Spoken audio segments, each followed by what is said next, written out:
Hello everyone, সবাই কেমন আছো বলো? আশা করি সবাই খুব ভালো আছো। আর আমিও কিন্তু খুব খুব খুব খুব খুব ভালো আছি। তো চলো আজকের ভিডিওটা স্টার্ট করা যাক।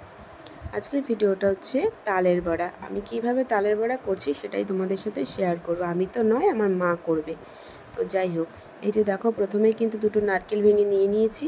তারপর কিন্তু নারকেলটা ধুয়ে এই যে কুড়ুনি দেখতে পাচ্ছ, কুড়ুনিটা দিয়ে এবার নারকেলটা কোড়াচ্ছি। এই দেখো, নারকেলটা কিন্তু আমিই কোড়াচ্ছি, মা করছে বলে যে মা সবটা করেছে তা কিন্তু নয়। শুধু মা মাখবে আর ভাজবে, আর আমি বাকি জোগাড়গুলো আমিই করে দিয়েছি।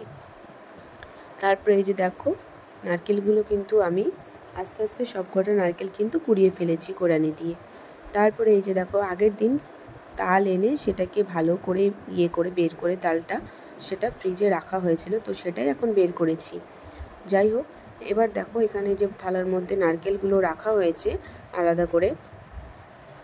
তারপর দেখো এখানে রয়েছে চালের গুঁড়ো রয়েছে, চিনি রয়েছে, আর হয়েছে ময়দা। তারপরে এই যে দেখো, এই এইটার মধ্যে আলাদা কিন্তু একটু কলা কিন্তু একটু মিক্সড করে নিয়েছিল। কলাটা দেখে ভাবছো কালো কালো, হ্যাঁ, কলাটা মাখার পর সেটা কালোই হয়ে গেছিলো। আর এই যে দুধ আছে এখানে, দুধ রাখা ভালো করে, দুধটা ভালো করে জাল দিয়ে গাঢ় করা হয়েছে। তারপরে এই যে দেখো, চিনির সাথে কিন্তু নারকেলের সাথে চিনিটা কিন্তু ভালো করে মিক্সড করে মেখে নেওয়া হচ্ছে, যার কারণে চিনিটা গলবে সেই জন্য। তো যাই হোক, সেটা ভালো করে মিক্সড করে নেওয়ার পর একে একে এই যে দেখো সব দুধগুলোর মধ্যে সব দিয়ে দিল। তারপর মা মুখে দিয়ে দেখলো যে মিষ্টি কম হয়েছে। দেখার পর আরেকটু চিনি আমি দিয়ে দিলাম।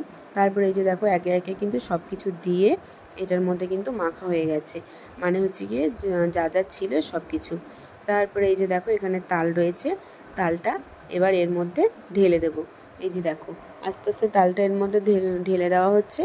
ঢালার পরে সেটা ভালো করে মিক্সড করা হবে। এই যে একে একে ভালো করে তালটা মিক্সড করা হচ্ছে। মিক্সড করার পরে এবার কিন্তু কড়াইটা বসানো হবে। পুরোটা মিক্সড করার পর এই যে কড়াইটা বসানোর পরে তেল দেওয়া হলো, কড়াইটা গরম হয়েছে, এবার তেলটা দিয়েছে। তেলটা গরম হওয়ার পর অল্প অল্প করে কিন্তু তালের বড়াগুলো দেয়া হচ্ছে, মানে ঠিক বড়ার মতো করে, যেভাবে তোমরা বাড়িতে বড়া করো ঠিক সেইভাবে দেওয়া হয়েছে। তো একে একে দেওয়ার পর অল্প অল্প করে দিচ্ছে মা আর ভাজছে। তারপরে এই যে দেখো, ভাজা কিন্তু হয়ে গেছে।